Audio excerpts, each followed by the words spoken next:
How can the great leaders of today meet the challenges of tomorrow? If someone answers yes to the question, do you have a best friend at work? They're much more likely to be engaged, they're much more likely to be retained. When you take the view that if you approach people who you do business with in this sort of service mentality, everyone benefits. Bringing our humanity to our teams, to our workplaces, that ultimately teams are better functioning, higher performing, people are more engaged and more retained. World Reimagined with Gautam Mukunda, a leadership podcast for a changing world, an original podcast from Nasdaq. We're in a hybrid environment. We've seen a need to build a greater foundation of trust between leaders and their teams than ever before.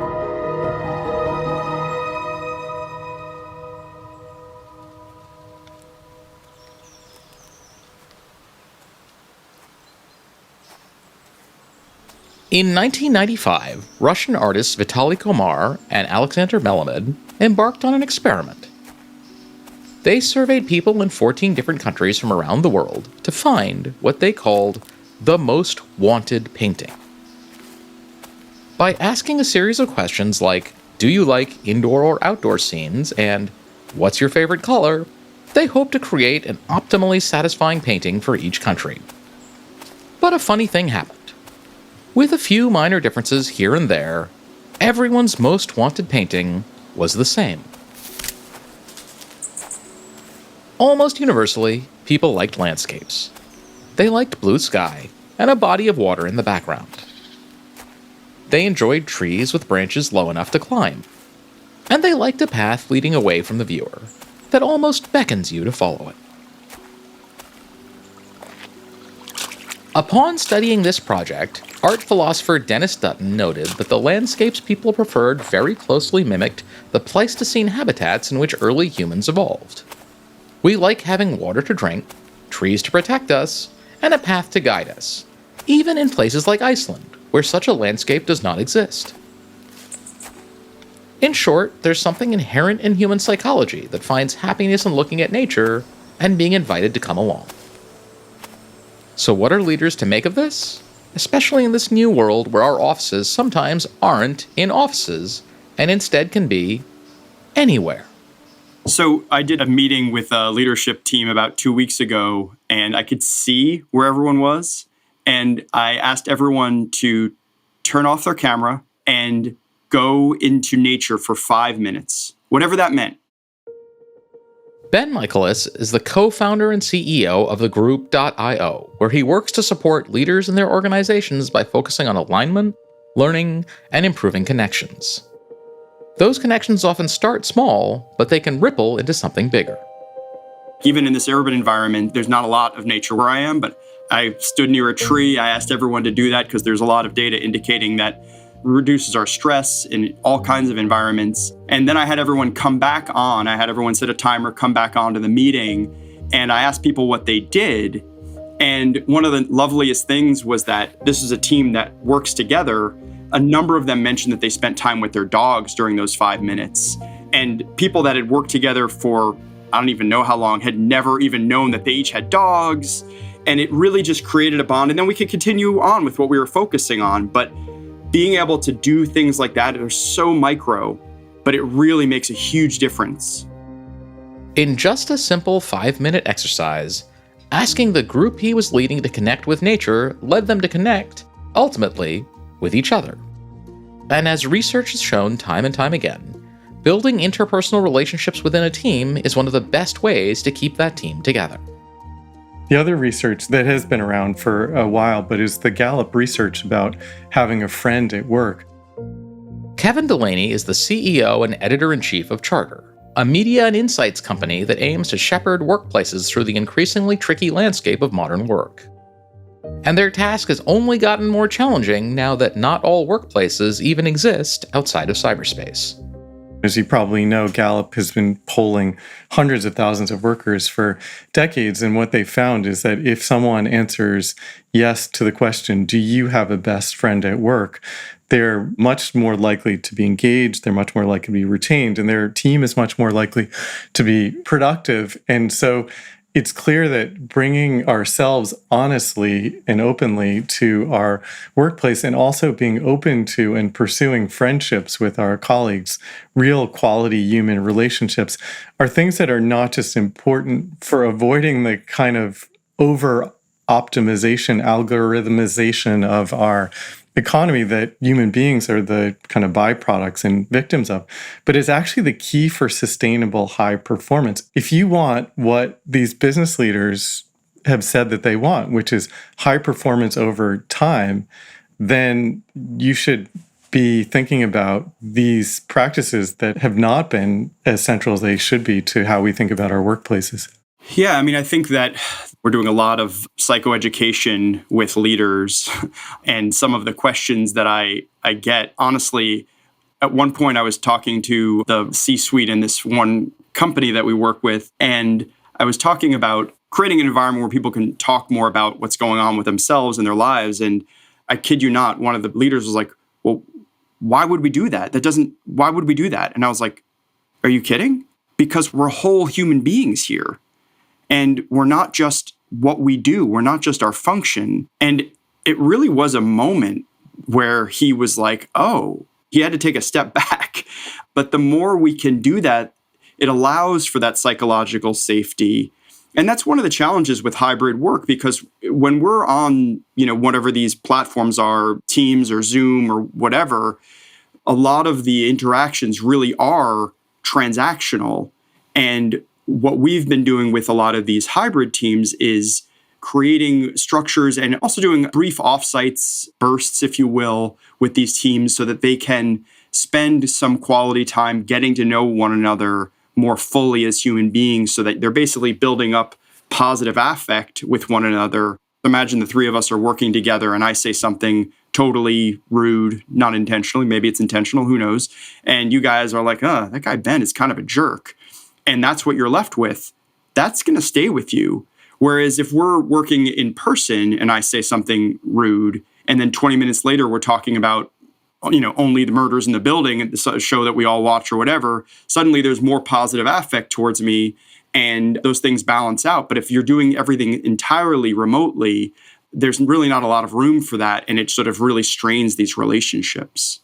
I think there's some tactics that help when you're working remotely. I'm sure, Ben, you work with companies on this too. One of the ones that at Charter we use very regularly, and it's really, I think, is really important around this question of psychological safety and trust and teamwork, is this red, yellow, green exercise where at the beginning of our weekly meetings, we go around and everyone says how they're showing up at work that day, including for the work itself, but also for things that may be spilling over into how they show up at work. We recently, several members of our team said that they were showing up red in the workplace. That's, red being like not good. And the reason was that they are parents and they were caught in that challenging zone between the end of summer camp and the beginning of the school year.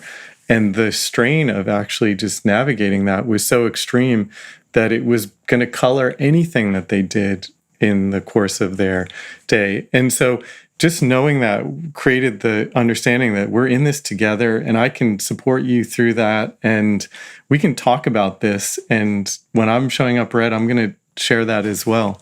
I agree with Ben that it's really important for people to spend time together. And that's why hybrid working is a preferable option when it's a possibility to completely remote working. But there are things that you can do when you're virtual that are shown to build trust in a team. The ways we interact with other people, including, critically, the ways we work together to build trust and maintain harmony, are governed by a myriad of unwritten rules. Say, for example, when you visit your family, there's one particular chair that your father always sits in, the same one he's had for your entire life. Is there a legally enforceable document or an executive order that officially declared that piece of furniture Dad's chair? Of course there isn't. But even given that, would you ever sit in it? Absolutely not. These unspoken rules for how we act around each other are everywhere. Economists call them implicit contracts. And they exist not just between people, but between employees and companies as well. While an explicit contract specifies things like compensation and responsibilities, the implicit contract governs all the ways employees and their bosses agree to work together. The infinite number of ways we all interact in the workplace that are far too intangible or idiosyncratic to ever be written down. These implicit contracts are crucial for a company's long-term health. When they're honored, leaders provide a nurturing environment in exchange for hard work and loyalty over many years. But when they're broken, things can go very wrong. Economists Larry Summers and Andre Schleifer found that this is exactly what happens in many hostile takeovers.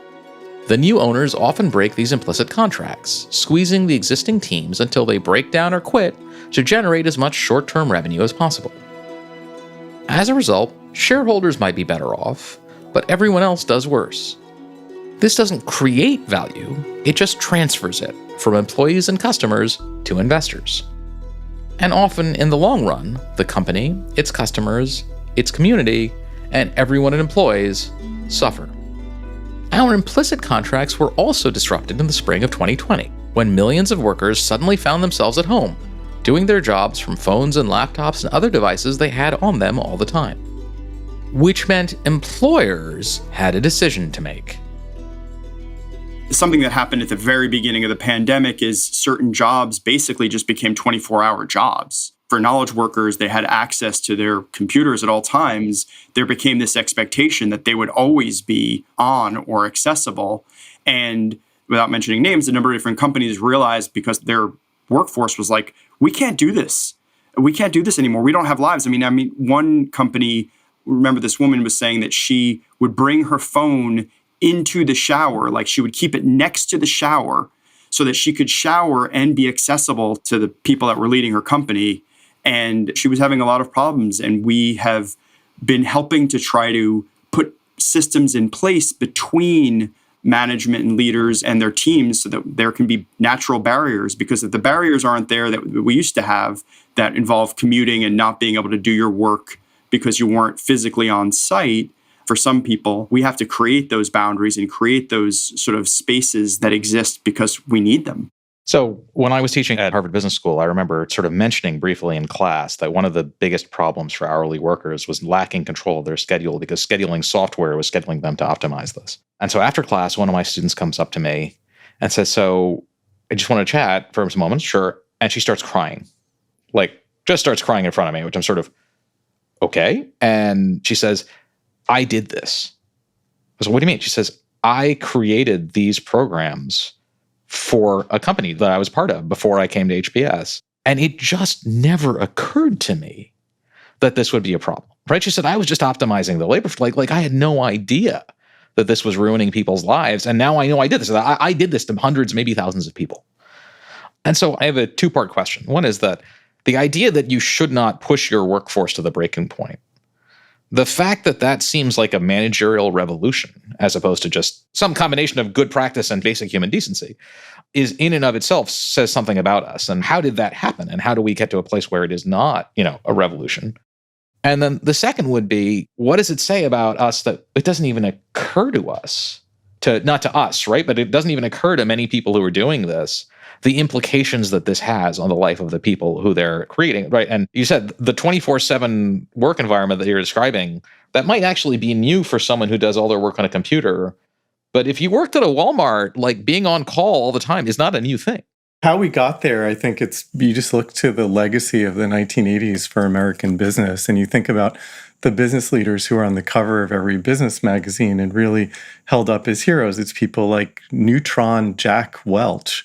You look at the rise of leveraged buyouts and private equity, where so much of the burden of the changes in those business actually fell on the workers who were laid off, who had their salaries held low, who had to deal with minimal staffing and kind of bad working conditions. And so I see that just played out and amplified through the 90s and since. And so I think that that's what we've kind of reached in some ways the breaking point at. And I think there are two reasons why people found themselves in situations like your student who was creating these systems. First, there's a sort of collective delusion that this is how capitalism works out, and we need to participate in this and optimize it.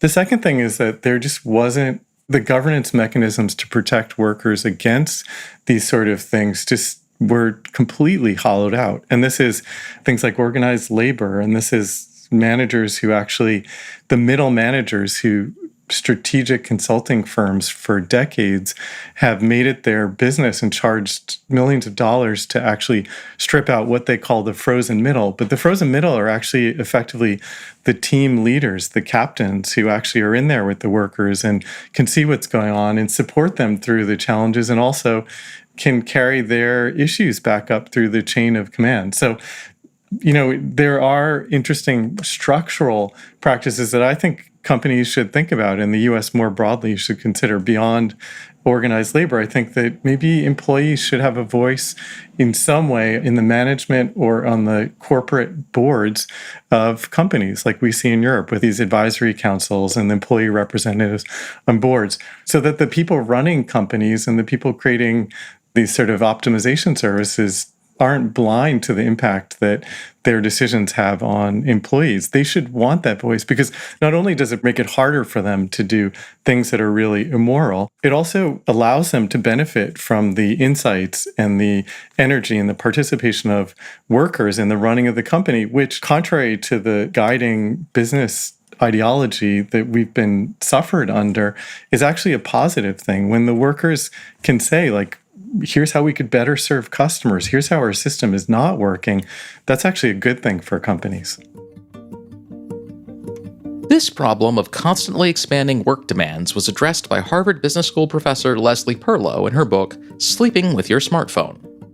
She found that employees at a company she was studying had convinced themselves that they more or less had to work 24/7. But when Leslie made structural changes to the way they worked, even something as simple as having teams wrap up early one night a week, overall happiness at work not only improved, performance evaluations did too. Leslie showed that the brutal grind of 24-hour availability isn't just unnecessary, it's counterproductive.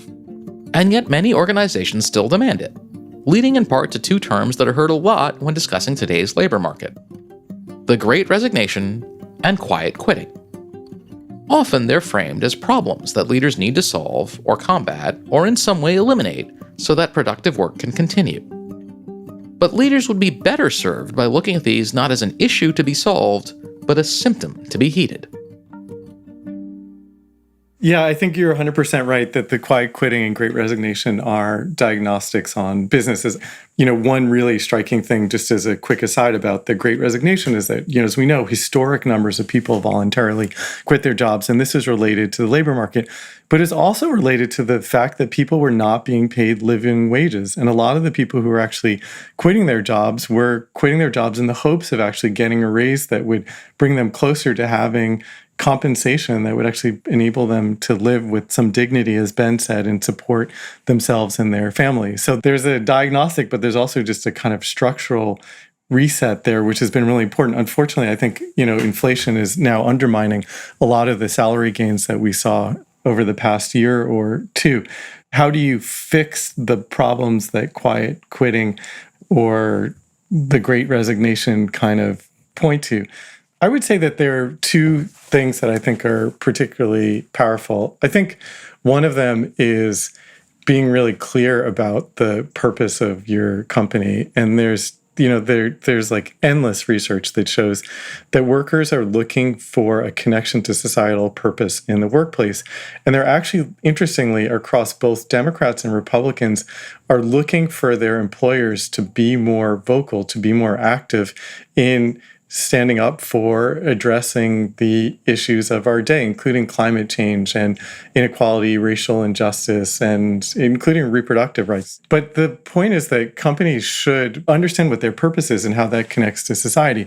And one simple practice is just to, as leaders go around organizations, is to listen and ask for stories about how their activities are having a positive impact on their customers, on their community, on their employees, and then actually taking those stories and telling them and helping people understand the connection of the work that they're doing to societal purpose. And hopefully, if the company does not have a connection to societal purpose, and that's maybe something that the leader should interrogate a bit more seriously, The second thing goes back to this question of the frozen middle and the team captains. And I have a former colleague, Sam Walker, from the Wall Street Journal, who did this really interesting research on dynasty sports teams. He focused on dynasties, teams that won championships more than one season in a row. And this is teams like, the Boston Celtics in the 1950s and 60s, and the Montreal Canadiens in hockey, and the FC Barcelona from, I think, 2009 to 2012, when they won or tied 90-something% of their matches.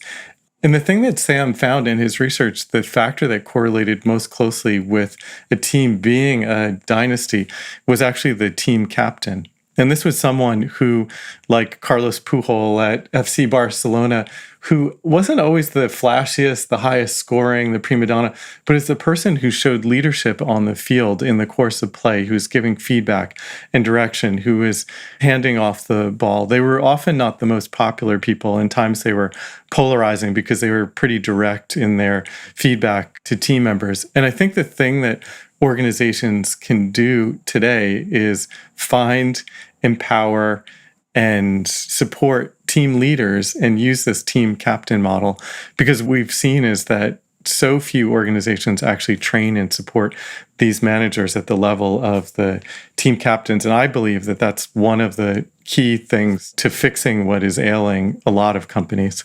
I love that. I think that you hit a number of key points. And just to kind of go back to this sort of what's being asked of business leaders these days. I mean, there's a crisis in political leadership, and other leaders in our society are not present. And there's a lot more being asked of business leaders these days, which is why it's particularly important to work with them to sort of, I would say, teach them, if they don't naturally have this philosophy of sort of servant leadership. And the idea of teaching the notion of servant leadership and instilling that from the top, it does filter through. And you mentioned, Gautam, the question about the purpose of your company. We've more and more been sort of seeing a lot more of these where we just are focusing on the big three: mission, vision, and values, and then putting in place a number of different strategies so that these are not just words on a paper, but these are living documents that people who lead are having to sort of follow through on. And the more you can instill that notion of servant leadership, I think that really everybody wins. The benefits of getting out into nature are well documented, both for the body and the mind. And there are signs that we're starting to prioritize human nature too, looking after the mental health and well-being of our teams, both in the office and in the classroom. I also am curious about what Gautam actually said to his student, because it reminded me of when I listened to this interview with the person that created the YouTube algorithm to try to optimize for, just more views, and the guilt that they felt about creating that and unforeseen consequences. This thing that Kevin said about Jack Welch in the 1980s, and you could even go back further to Ford and the assembly line of looking at humans based on one task in particular. And we've come so far in terms of our specialization, our atomization of the worker. 100 plus years ago, people that were considered to be, highly intelligent and gifted, quite varied. They did lots of different things with their intellect. They weren't just one specific task. And as we've broken people down into their very component parts, they become, seen as interchangeable, replaceable, and it's sort of the logical conclusion of these sort of transactional experiences at work.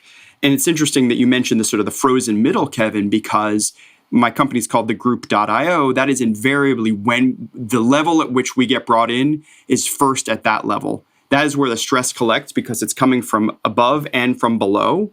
And that's the place that we first intervene in companies typically, because there's just so much stress at that point in the company. Before I did my PhD, I was at McKinsey. And I remember when I first joined asking, so what do we do exactly, right? It's not intuitively obvious. And basically, the partner I was working with explained that our clients are basically, he said, they're at max capacity all the time, right? They're managing their company on the day-to-day all the time. And what we do is solve the problems that they don't have the slack capacity to solve, right? And I said, that makes sense to me. And then I, being a 23-year-old and, not having the political savvy, as my wife says, of the average rabbit, asked, aren't we the people who told them to get rid of all the Slack capacity? And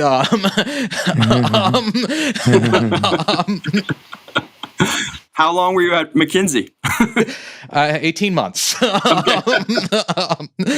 21 months. Yeah, 21 months. So the answer to your question, Ben, by the way, is I told my student, I understand you feel bad and you actually should feel bad. Like, you did this thing. Like, I can't give you absolution for it because you made choices that had profound impacts on thousands of people. But what I can say is what you did is probably what just about anyone would have done in your shoes. That you should realize that where you were was a part of a system and a structure that had both trained you and selected you and incentivized you to make exactly the choices that you had made. And by being here at HBS, you had a chance to be someone who was not just sort of a cog in the system, but you had the chance to be someone who was shaping the system. I said, what I want for you is never forget how you feel right now. Because 2 years from now, 5 years from now, 20 years from now, you get the chance to make sure the outcomes are different. That's your job now. And participate in a case study to share your experience with other people so that the other people who find themselves in similar situations actually make the right choice. I just think that, Gautam, that it's so rare, actually, what you were able to do for that student, because a lot of times people out of a different sense, they try to make it all okay. And truly, as a teacher, you were like, no, use that emotion. What a wonderful gift you gave that student. I hope so. I think she would have preferred it if I had just said, no, it's okay. But I didn't think that was my job. If you zoom all the way out from what you did, that's exactly what the three of us are really talking about. Is so much of the problem is we get into these sort of momentary transactional relationships where it's just about what is the transaction as opposed to the larger picture, which is the broad relationship of how are we relating to one another long term? And I think that idea, which obviously Jack Welch, and I'm not trying to castigate him, but this idea of making the sale in that moment, it's quite short-sighted and trying to say, wait a minute, what are we doing here? What is the gestalt of what we're trying to do and serving something larger?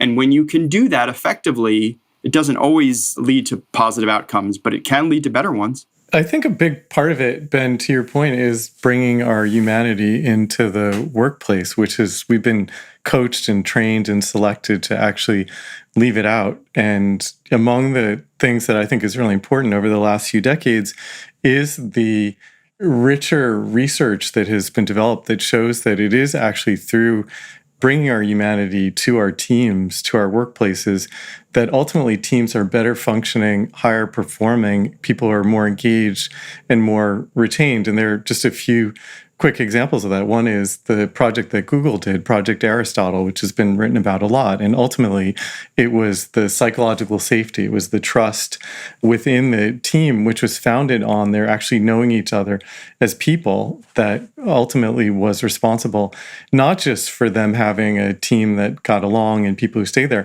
but ultimately for their effectiveness and their performance. Kevin and Ben have spent the last few years working to bring leaders and teams into this broad new future we're all trying to navigate. And that made me curious. Who had prepared them to face the future? Who had most impressed them, and why? The person that has most impressed me and frankly had the biggest impact on my career is someone that both Kevin and I know very well, who's the journalist Charles Duhigg, who actually co-founded the group.io with me back in 2017. And Charles is known for his Pulitzer Prize-winning journalism and his best-selling books, The Power of Habits, Smarter, Faster, Better. But what people don't know is that Charles is just a great human being. And sometimes when you get to know someone who's a public figure like Charles, they can disappoint you. But in fact, Charles is actually better than even his public persona allows. And he's been incredibly generous to me in terms of with his prodigious mind and actually connected me with my partner, Dr. Stacy Steele, who, like you, Gautam, was a former McKinsey worker. We still work with him very closely, and he's really encouraged us to sort of take our humanistic approach to businesses to help improve culture, learning, and relationship. Because as Kevin was citing, even if you don't want to do this out of the goodness of your heart, when you do these things, it improves the quality of life. And frankly, businesses that do this make more money. Early on in my career, I was really fortunate to have a really remarkable office mate, and that person was Danny Pearl. He was a Wall Street Journal journalist who subsequently was kidnapped and killed in the course of his reporting. Danny was this amazing, larger-than-life personality who delighted in the people at the margins of history and the putting the pieces together so diligently and earnestly to try and help figure out what the world was really about. He was someone who traveled so much. He found these characters ranging from, some of the great figures of history like Muhammad Yunus, who is among the first people to really write about in depth, to this community in Iran that had created this incredible rug, the world's largest rug. And he found both delight and insight in this incredibly curious approach to the world. Danny, obviously, what happened to him was a tragic loss. And I think that he has influenced a lot of us, a lot of journalists who either worked with him directly or not, in terms of how we think about the work that we carry forward and the meaning and importance of that in a world where the sort of polarization and extremism that Danny was reporting on has only intensified, in the importance of the work in that context.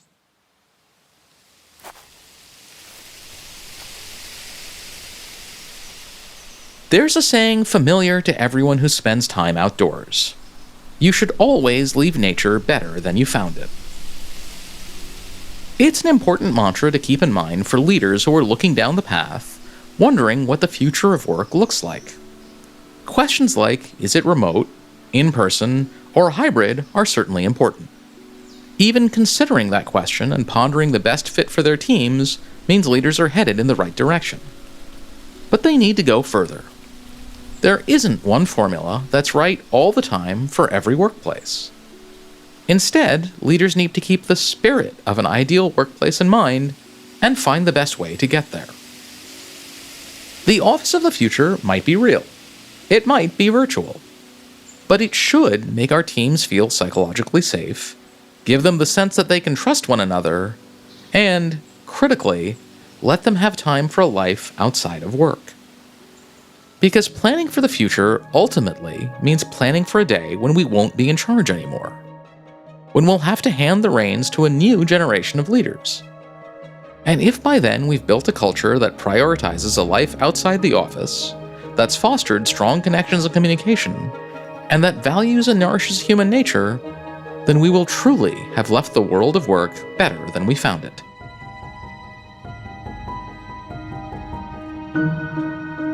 World Reimagined with Gautam Mukunda, a leadership podcast for a changing world, an original podcast from Nasdaq.